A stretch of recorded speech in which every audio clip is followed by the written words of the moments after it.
Isso aqui não está muito para trás, não, olha? Está muito para trás?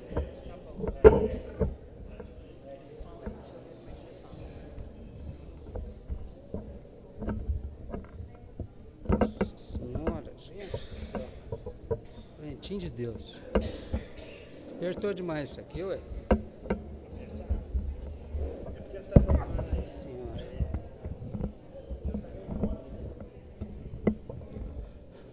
Boa noite, pessoal.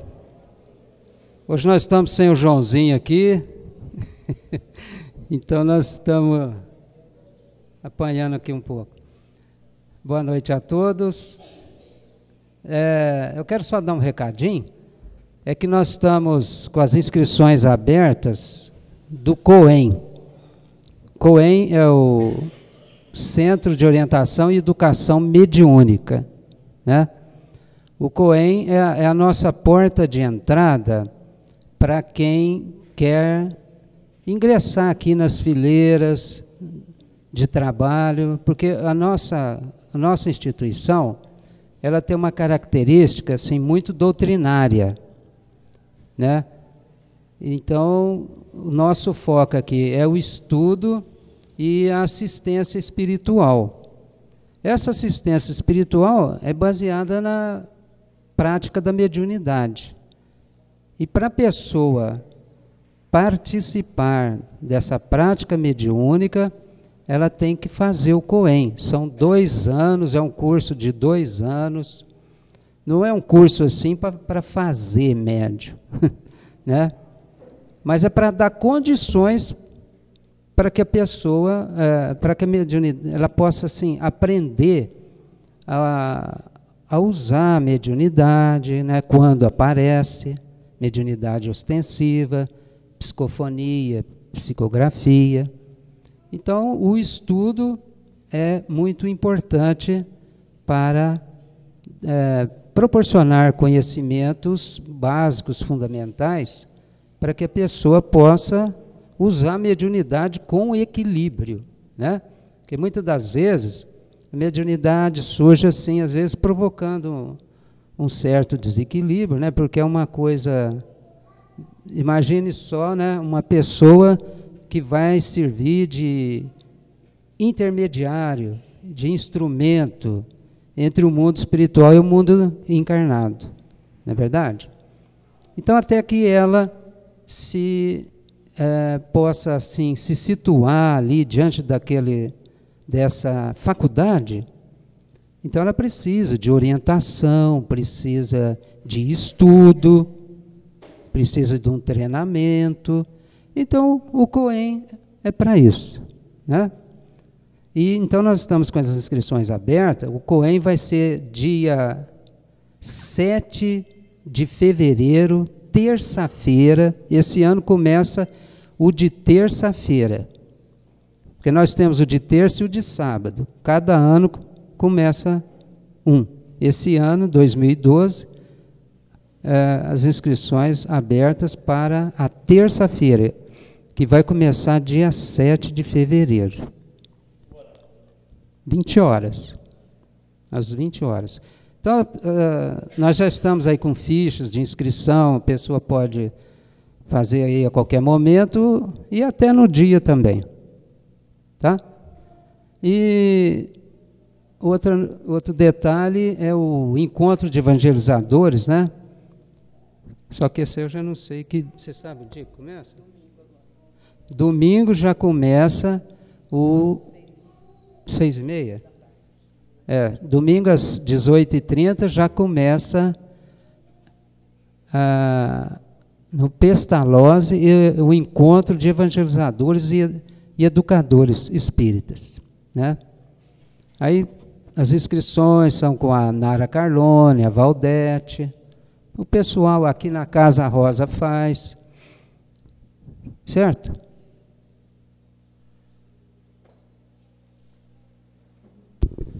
Bom, meus irmãos, então vamos, primeiramente, as nossas saudações a todos os nossos companheiros, né? Nós vamos dar início à nossa reunião, para tanto, vamos, nesse instante, fazer a nossa vibração, para que possamos unir os nossos pensamentos e formar o elo de ligação com o plano superior, onde que possamos reencontrar aqueles companheiros que possam nos auxiliar, nos orientando nessa reunião. Que nesse clima de paz e harmonia, nossa reunião possa ser proveitosa, tanto a nós encarnados quanto aos desencarnados. Que nós possamos, com as lições aqui do Evangelho, observar os ensinamentos, a leitura do Evangelho e colocá-los, os ensinamentos em prática. Então nós vamos ficar bem atentos aos ensinamentos, e algum que tiver alguma pergunta, alguma informação que quiser, no final da nossa reunião nós poderemos nos orientar. Para tanto, nós vamos dar início, e que a paz de Jesus possa permanecer com todos. Que assim seja.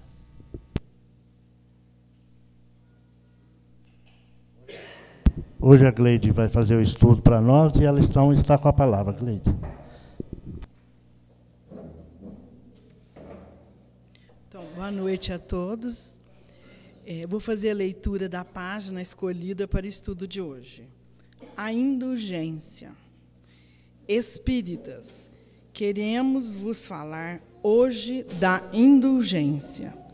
Esse sentimento tão doce, tão fraternal, que todo homem deve ter para com seus irmãos, mas do qual bem poucos fazem uso. A indulgência não vê os defeitos de outrem, ou se os vê, evita falar deles, divulgá-los. Ao contrário, oculta-os, a fim de que não sejam conhecidos senão dela. E se a malevolência os descobre, tem sempre uma desculpa para os abrandar. Quer dizer, uma escusa plausível, séria, e não daquelas que, tendo ar de atenuar a falta, a fazem ressaltar com jeito pérfido.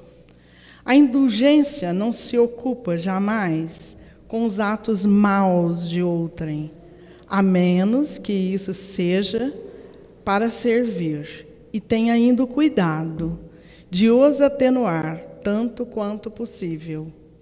Não faz observações chocantes, não tem censura nos lábios, mas somente conselhos, o mais frequentemente velados. Quando criticais, que consequência se deve tirar de vossas palavras? É que vós que censurais não terias feito o que reprovais, e valeis mais que o culpado. Ó homens, quando, pois, julgareis os vossos próprios corações, os vossos próprios pensamentos, os vossos próprios atos, sem vos ocupardes do que fazem os vossos irmãos? Quando não abrireis os vossos olhos severos, senão sobre vós mesmos? Sede, pois, severos para convosco, indulgentes para com os outros. Pensai naquele que julga em última instância, que vê os pensamentos secretos de cada coração, e que, por conseguinte, desculpa as faltas que censurais, ou condena o que desculpais. Porque conhece o móvel de todos os atos, e que vós, que proclamais tão alto anátema, tenhais talvez cometido faltas mais graves. Sede indulgentes, meus amigos, porque a indulgência atrai, acalma, reergue, ao passo que o rigor desencoraja, afasta e irrita.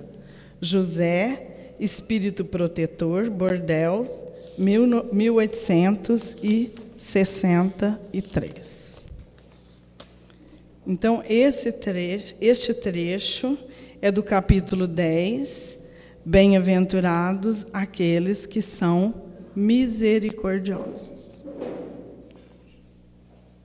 Bom, então, com esse estudo, esse pequeno trecho sobre a indulgência, nós percebemos que é uma aquisição de virtude, né? Sede indulgentes. Então, aqui é um apelo para o nosso treino, para essa virtude da bondade, da indulgência, e a maneira com que você vai lidar, né, o trato na convivência com o outro espírito.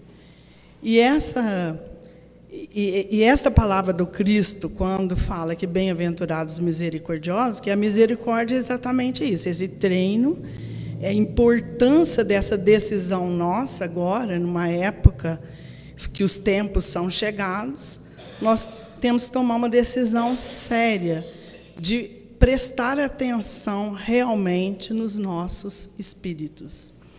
Por quê? Nós estamos numa era em que, né, todas as religiões, elas pregam a moral evangélica, a moral do Cristo. Mas poucas não a fazem como o Espiritismo, que nos conclama uma fé raciocinada, uma fé em que nós temos que usar a inteligência, a vontade, para que a gente compreenda agora as lições do Mestre numa postura, porque saber o Evangelho, há indulgência, a gente lê muito bem, há indulgência necessário, que você tenha cuidado, não falar a maledicência, não falar mal dos outros, mas e a prática? E a nossa prática? É a nossa prática que está distante. Então, são chegados momentos, é um momento decisivo, porque nós nos perdemos no conhecimento, porque o conhecimento não traz a produção da virtude. E o Espiritismo é exatamente, vem nos trazer o ápice do conhecimento, mas para que ele tenha uma aplicabilidade no espírito. Porque saber, todo mundo sabe, agora, na hora de aplicar, é que é a grande falha, porque nos preocupamos, nesse milênio, e espíritos milenários que nós somos, nós preocupamos do ponto de vista religioso, nós preocupamos com tudo. Vede a evolução da humanidade e o que as religiões e as suas propostas, quais são as propostas religiosas? Quais são as manifestações de fé? Então, até agora, a manifestação de fé, ela foi, vamos dizer assim, feita através de rituais, foi feita através de dogmas, foi feita através de construções, foi feita através de uma coisa física.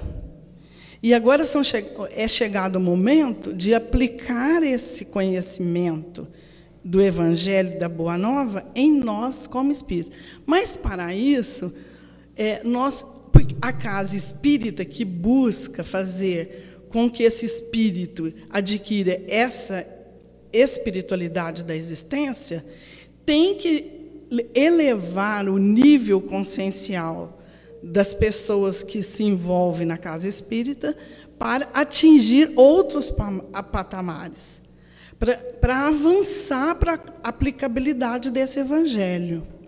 Então, eu pergunto, quais as dificuldades que o nosso espírito tem, qual dificuldade do nosso espírito para dar esse salto evolutivo? O que está atrapalhando o nosso espírito? Uma boa pergunta, para que a gente não seja indulgente, como o Evangelho está nos pedindo. Nós continuamos falando mal, nós continuamos a bater boca, nós continuamos a criticar duramente o outro. E o que está faltando ao nosso espírito para que a gente dê esse salto de compreensão, com esse conhecimento que a doutrina espírita nos traz? Vamos pensar, por quê que nós não estamos conseguindo colocar em prática o Evangelho de Jesus? O que vocês acham? Por quê? Será que nós, os espíritas, já não deveríamos estar demonstrando grandes virtudes e já demonstrando a melhoria da humanidade através desse conhecimento?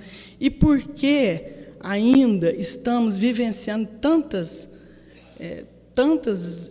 vamos dizer, miséria, diversidade, o Brasil uma pata de contrastes, de diferenças, de diferentes condições?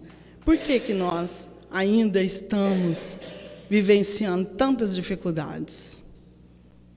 Eu queria que vocês pensassem comigo, porque exatamente a Casa Espírita é para fazer isso, levantar o problema reflexivo, elevar o nível da inteligência do pensamento na fé hoje raciocinada.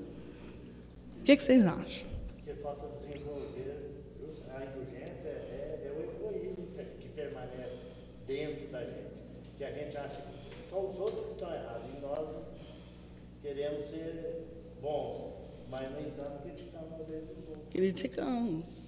Então, porque o que acontece? O Espiritismo já deveria estar fazendo isso de uma maneira assim, bem real. Por exemplo, um comentário simples. Por exemplo, hoje, conversando na minha casa, né, com a minha funcionária lá, ela pegou e falou assim, nós estávamos comentando sobre o silicone, o problema do silicone, que teve problema vamos dizer assim, a matéria não era pura do laboratório, vamos dizer, falha no produto. Então, o comentário da pessoa, nós estávamos conversando, ela falou assim, também essas mulheres, por causa da vaidade, quer pôr um peito maior, isso, sobre a estética do corpo. Então, é isso mesmo, é isso que vai acontecendo. Deus já nos deu um corpo já nosso, nós não temos que modificá-lo pela nossa vaidade. Então, esse foi o comentário. Deus não quer, já nos dá um corpo adequado, não precisa modificá-lo. Bom, como... Eu acho que o silicone é feito para a estética, mas de alguma anormalidade, não é isso? Muito bem, não então... né? Bom, a pessoa faz um comentário religioso. Na verdade, ela faz um comentário religioso. Ela faz um comentário da fé religiosa dela. Deus nos deu esse corpo, nós não devemos modificá-lo, tal. Aí, como a minha fé já está sendo raciocinada, já está sendo levada pela inteligência, o que eu falei? Falei, espera aí. Então, se Deus nos deu um corpo desse jeito, tal, eu tenho que obedecer seriamente a respeito disso. E se eu perdi meu dente, eu pus um implante, está errado? Então, eu deveria falar assim, Deus me deu assim, esse dente, e eu quebrei o dente, e eu não vou pôr um dente. Porque Deus já me deu os dentes que eu tinha que ter, e agora acabou. Eu deveria obedecer a Deus pelo que Ele já me deu da minha própria natureza. Então, o espírita tem um conhecimento, um raciocínio aprofundado, vamos dizer assim, mais profundo do que eu posso, da minha postura, das minhas escolhas, como agir na situação de vivência. Então, por exemplo, eu falei assim, a senhora não acha certo eu, então, procurar um bom dentista e colocar o dente que eu estou precisando para a minha saúde física? É a minha obrigação conservar esse vaso do espírito. Então, ela falou assim, mas e no caso do silicone? Eu falei, tem doenças do físico e tem doenças psicológicas. Tem conflitos psicológicos. Ora, se uma pessoa tem um conflito, que ela não se sente bem com o corpo que ela tem, e ela resolve fazer uma escolha para modificá-lo, aí é uma coisa de foro íntimo. A indulgência que eu tenho que ter para com o meu próximo é o conhecimento profundo que eu tenho que ter daquele espírito. Então, para eu falar mal desse espírito, que ela pôs silicone bem feito, estourou o silicone, para eu falar isso do espírito, eu tenho que conhecer. em profundidade a realidade desse espírito. E eu conheço as necessidades desse espírito? Eu conheço a dificuldade desse espírito milenar? Eu não conheço. Eu não conheço. Então, quem sou eu para julgar? Por isso que Jesus fala, bem-aventurados os misericordiosos. Mas é uma misericórdia não de ser bonzinho e eu concordo com tudo. É uma bondade avaliada, raciocinada, pensada, com bom senso, que sabe avaliar cada situação sem ser passado por muito bonzinho e aceitar tudo, vamos dizer assim, sem pensar. Então, a doutrina espírita, em termos de fé, realmente, nós temos que, agora é a nova visão do Evangelho, a nova visão do Evangelho do Cristo, agora a nível de razão, de uma nova lente. Porque há 2000 anos o Evangelho vem sendo construído na mentalidade nossa, do humano, e passando por várias fases. Então, nós temos que compreender em que era que nós estamos, em que tempo o nosso espírito está, para avaliar todas as nossas questões a respeito de um comportamento. Então, quando Jesus fala sede indulgentes, e a doutrina espírita vem explicar sobre a indulgência, para que a gente não fique cego perante o mal, não fique cego e deixando que aquele mal aconteça no comportamento, mas amparando o espírito, organizando, pensando junto sobre tudo, sobre todos os atos, sobre todas as escolhas.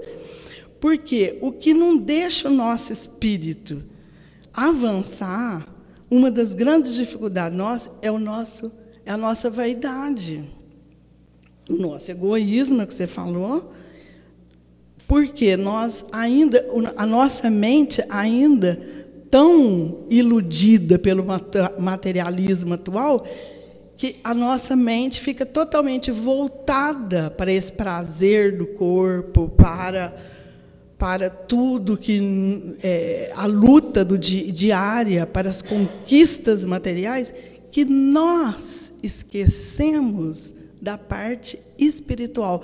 Por isso que nessa parte do Evangelho ele fala: até quando vocês vão ficar só pensando na parte material? Até quando vocês não vão ter um pensamento mais profundo a respeito do ser espiritual? Então, por exemplo, nós temos a nossa família, os filhos, e o quanto eles são diferentes. São espíritos milenares, cada espírito tem uma postura, cada espírito tem escolhas inerentes àquele espírito. E nós somos iludidos, só porque nós somos de uma mesma família, nós temos que ser espíritos que pensam igual, tem que ser todo mundo daquele jeito, e nós queremos determinar uma ordem para aquele espírito, para que ele seja assim. E isto não é um comportamento espírita, porque o comportamento espírita já nos instrui sobre a necessidade de se pensar em cada espírito milenar que faz parte do nosso grupo de convivência. Nós somos responsáveis por esse grupo, porque nós temos um planejamento reencarnatório, nós temos uma ambientação reencarnatória, que já foi avaliada pelo mundo espiritual, para que a gente venha nessas condições para o meu espírito avançar. E o que está acontecendo com a vaidade, com o orgulho, com o que nós estamos passando hoje, as nossas dificuldades? Porque o espírito chega aqui, se ilude com a matéria, e o espírito começa a perder o seu eixo reencarnatório. Então, ele começa a fazer escolhas que o distanciam do seu propósito. Então, por exemplo, eles deram um exemplo assim: eu vou nascer numa cidade pequena. Cidade pequena, todo mundo conhece todo mundo. Então, eu fico chateada com os vizinhos que me observam tanto e falam das minhas ações e me criticam. Não tem indulgência comigo. Aí eu falo assim, então vou mudar para São Paulo, que ninguém me conhece, e aí nem o vizinho eu não cumprimento, porque eu vou ficar livre do tititi, não é? Da minha condição de espírito, e eu estou sendo avaliada naquela ambientação. Então, eu saio. Mas por que será que eu nasci num determinado campo, num determinado espaço, e tenho tantas diversidades, tantas injunções reencarnatórias naquele local? Mas aí eu não quero. Aí eu me afasto, porque é melhor eu me afastar e não me conhecer bem, para saber o que eu preciso para conviver com esses irmãos que estão próximos de mim. Porque, geralmente, a gente fala assim, odeio o meu vizinho, odeio o problema da minha rua, odeio meus parentes, a minha família. Então, o espírito começa a entrar em conflito, porque ele não se localiza como espírito dentro do seu projeto reencarnatório. Então, ele começa a julgar, ele começa a sair do seu plano e a julgar o outro. Então, eu tenho os filhos, eu tenho irmãos, e esses irmãos, quando eles não têm uma ação que me convém, ou na minha maneira de pensar, ou na minha maneira de agir, ou de acordo com o meu comportamento, eu já rejeito aquele problema. Então, não adianta. O meu filho, ele é milenar e ele tem escolhas muito particulares. Porque, muitas vezes, até os pais se perguntam, o que será que eu fiz para o meu filho desviar tanto? Mas, muitas vezes, os pais não fizeram nada, mas o espírito, ele reluta contra o seu projeto reencarnatório e ele insiste em quê? O que aquele espírito insiste? Em viver o seu passado. Porque ele é o herdeiro dele mesmo. Então, ele traz os vícios do passado. Não adianta, não apaga no espírito. Ele era o viciado do passado. Não apaga com uma borrachinha, não. O espírito está ali dentro das suas vibrações perispirituais. E é muito difícil me libertar dos vícios do passado. E aquele espírito vem numa família para ser amparado, para ser compreendido, reorganização, educação do espírito. E o que nós fazemos? Nós não queremos. Então, o que acontece? Mas o outro não é viciado, o outro estuda, o outro trabalha, mas é o outro espírito milenar, tem uma postura diferente e ele não foi o herdeiro do seu passado. Por isso que nós somos indulgentes. Não é um indulgente ser bonzinho. Nós temos que encarar esse espírito e esclarecê-lo. Você é um espírito do passado que tem o vício. E você veio nessa encarnação para você se libertar do espírito vicioso que você era. Mas você necessariamente não tem que continuar na mesma trajetória. Porque nós estamos aqui não para nos viciar, mas para dar saltos de evolução ao nosso espírito.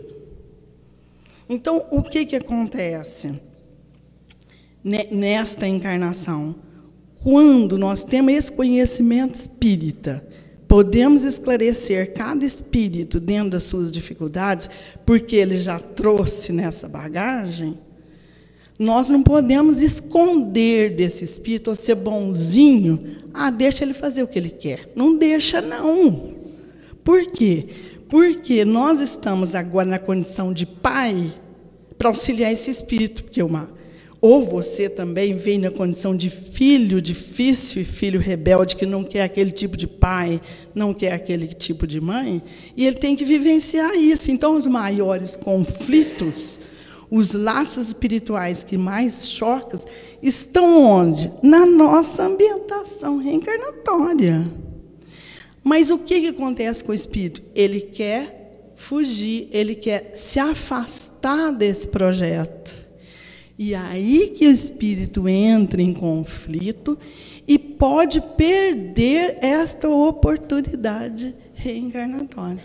Por isso, tantas rebeldias dentro da própria casa, tantas divergências, tanta ebulição de sentimentos que as famílias estão vivenciando na nossa época. Por quê? Porque os espíritos voltam nessas condições e nós ainda ficamos, vamos dizer assim, empurrando o problema com a barriga. Ah, ele é assim mesmo. Ah, ele veio assim mesmo. Ah, eu não posso fazer nada. Pode, porque nós viemos fazer o quê? Numa etapa reencarnatória, reorganizar energeticamente tudo aquilo. Então, para o espírita, por exemplo, não existe o karma no sentido esotérico. Ah, está pagando. Ninguém veio pagar nada. Todo mundo veio modificar, reorganizar, reeducar, numa oportunidade única. Única. Seu filho vai ser seu filho, talvez, só naquela reencarnação. Quando é que aquele espírito poderá ser seu filho novamente? Você não sabe. Por isso que Jesus fala, ajuste-se com os espíritos que estão a caminho com você agora, porque você não sabe quando esses espíritos vão se reencontrar de novo numa nova oportunidade. Então, talvez por esse problema de conhecimento de reencarnação, por causa do conhecimento sobre o espírito milenar, o que pode até acontecer? Ah, na outra encarnação eu resolvo. Você não resolve na outra encarnação. Não existe a outra reencarnação para você com tanta oportunidade como é agora, aqui. Então, nós temos que abraçar a oportunidade de estarmos com aqueles espíritos, conhecer esse espírito, saber quem ele é, saber quem eu sou, por que eu me deparo com esse espírito nesta encarnação, com tantos contrastes, com tantas diferenças, com tantas adversidades. Por que será? Porque é justamente nesta convivência, nesse relacionamento, que nós estamos o quê? Progredindo. Por isso que é cheio de esperança o Evangelho. Ele nos traz uma nova visão, uma nova chance brilhante e única de aproveitar cada segundo, cada momento com aquele espírito. E serenos. Nós não estamos na época de julgar espírito nenhum. Sede indulgentes, porque você não conhece o espírito que está com você. Só o acate dentro da sua possibilidade de resolver aqui e agora com esse espírito as pendências que nós temos que resolver. E Deus é justo. Sempre nos coloca em posições favoráveis para o ressarcimento da lei divina e natural que age em mim, e age no outro, e age em todos. Porque a lei divina ou natural faz com que espíritos das mais diversas condições se encontrem numa oportunidade reencarnatória para amenizar essas diferenças, amenizar esses entraves e essas pendências. Então, é uma doutrina de progresso. Por isso que Kardec fala, né, que nós vamos ter essa visão agora pela razão, em qualquer época da humanidade.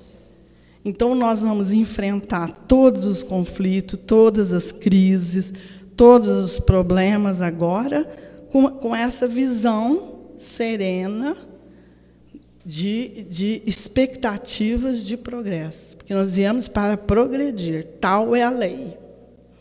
Mais alguma pergunta a respeito dessa visão, vamos dizer assim, que nós estamos tendo agora? Alguma pergunta sobre a reflexão que nós temos que fazer todos os dias a respeito da nossa vida? Todos os dias vocês vão se deparar com problemas e que vocês têm que resolver na hora, fazer escolhas, sempre agora com a doutrina espírita, uma visão mais racional, mais tranquila e mais segura da nossa proposta reencarnatória. Não fugindo mais, querendo escapar do projeto. Alguma pergunta a respeito disso, para que a gente levanteie algum conflito, algum pensamento que fez com que vocês falassem, espera aí, agora me deu uma visão interessante, mas eu quero que vocês talvez tragam algum caso para que a gente pense.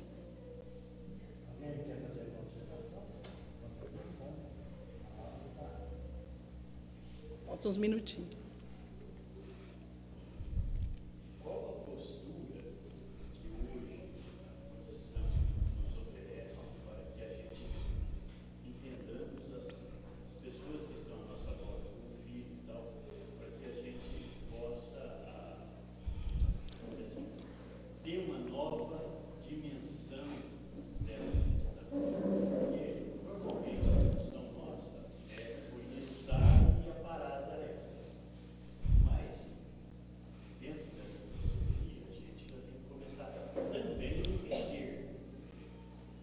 E a gente se posiciona nesses dois.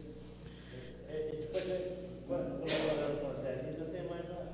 E aí está importante a nossa reforma ainda, porque a nossa transformação também faz parte dessa orientação. É uma peça só. Bom, vê aquela pergunta do Livro dos Espíritos. Os espíritos nos influenciam mais do que vocês possam imaginar. De ordinário, os espíritos nos dirigem, não é isso? Não é essa a pergunta que Kardec fez? Os espíritos nos influenciam? Eles responderam, influenciam mais do que vocês imaginam. E, de ordinário, eles vos dirigem. Quando a gente pensa nessa pergunta, sempre, eu mesma, como espírita, pensava em espírito desencarnado. Ah, aquele espírito, meu inimigo do passado, está me influenciando. Engano. Eu estou falando agora dos espíritos que nos influenciam no nosso grupo de convivência. Eles nos dirigem. A família me dirige, meu marido me dirige. Eu dirijo meus filhos, porque a influência dos espíritos, eles estão numa condição de avanço. Às vezes em papel de pai, papel de mãe, papel de filho, papel de irmão. Nós temos papéis diferentes. E o que é isso, esse papel? Esse papel em espiritismo chama-se personalidade. Então, a personalidade Gleide, que hoje é mãe de 3 filhos, tal, então isso aí é uma interface do meu espírito. Mas eu sou milenar. Eu estou em um momento reencarnatório, nenhuma trajetória, numa única oportunidade de estar com aqueles espíritos e me reconciliar e harmonizar esta ambientação. E isso é fruto do quê? De um trabalho individual do espírito. Porque não adianta, eu tenho a doutrina, está aí a doutrina, eu posso estudar a doutrina, estamos estudando, mas agora a aplicação e o meu esforço para que este conhecimento faça parte da minha evolução, eu preciso colocar em prática. Por isso que tantos livros do Chico Xavier falam assim: vocês têm tantas ideias, mas uma gota de ação. Como os livros do Chico e as obras de André Luiz nos esclarecem tanto a parte moral, o maior evangelizador para mim, Chico Xavier, um dos maiores evangelizadores brasileiros, quando ele alerta para o problema moral da falta de conhecimento das nossas ações. Na nossa ambientação, nós não refletimos, nós estamos iludidos com o conhecimento espírita, como se nós fôssemos portadores agora, e ainda estamos alimentando a vaidade de ter esse conhecimento. Porque, como diz, somos superiores, porque temos esse conhecimento de ponta. Mas, até então, nós ainda não estamos fazendo dessa doutrina uma realidade no nosso espírito. Por isso que os conflitos, nós não estamos ficando doentes da mesma forma. Nós estamos nos adoecendo. Nós estamos passando pelos mesmos conflitos, nós estamos cheios de necessidades. Assim que eu entrei, tinha um espírito em grande dificuldade, dando passe, a Rosa dando passe nesse espírito. Nós estamos acudindo ainda o espírito dentro da sua dificuldade. Nós ainda estamos, vamos dizer assim, engatinhando no entendimento da doutrina espírita, porque ainda nós não a colocamos em prática em nós, no espírito, no ser espiritual. Uma das coisas essenciais é você saber que você é um espírito e você ainda não sabe, não se deu conta. Por isso que nós estamos tão perdidos, tão iludidos com as nossas condições. E o pior, iludidos com essa fachada de personalidade que nós somos hoje. Nós não somos, eu não sou Gleide hoje. O meu espírito, ele vai além, tem que aprofundar no espírito. Por um acaso, eu estou no momento reencarnatório, com essas dificuldades, com esses problemas, com essa ambientação a ser resolvida. E eu tenho pressa, porque eu me iludo.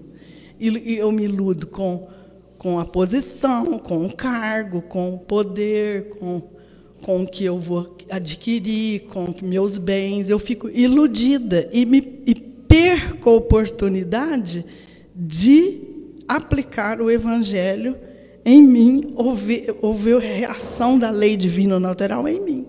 Porque todas as coisas que nos acontecem faz parte da nossa natureza, nós que construímos a nossa miséria, a nossa doença, nós construímos tudo, a nossa ambientação.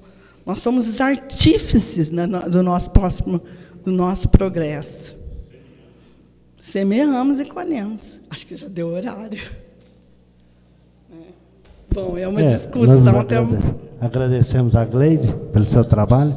E se alguém quiser, depois da reunião, trocar algumas ideias a respeito, é um assunto muito vasto, né? É sobre a orientação dos filhos, e a nossa orientação, a nossa reforma íntima faz tudo parte do nosso meio, né?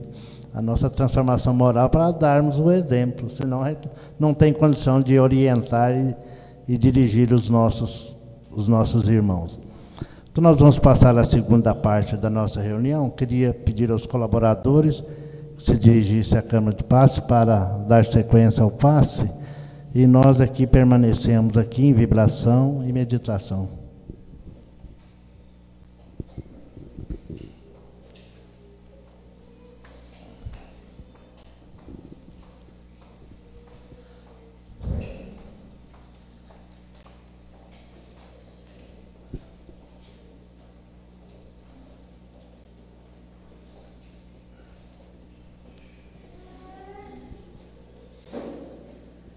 Caros companheiros, então vamos permanecer em silêncio, cada um fazendo a sua prece, para que cada um possa receber nesse momento a vibração dos companheiros, da espiritualidade, endereçar ao nosso corpo físico o necessário para a nossa cura e principalmente a nossa orientação sadia, observando sempre os ensinamentos de Jesus, porque é o verdadeiro remédio à nossa transformação moral.